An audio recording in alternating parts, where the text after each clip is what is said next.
Бьется в тесной печурке огонь, на поленьях смола, как слеза, и поет мне в землянке гармонь про улыбку твою и глаза.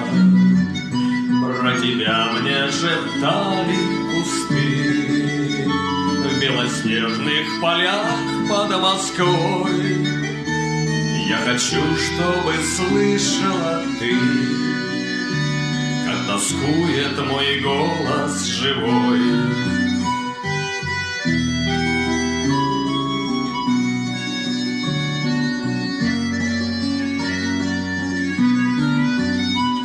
Ты сейчас далеко, далеко, между нами снега и снега. До тебя мне дойти нелегко,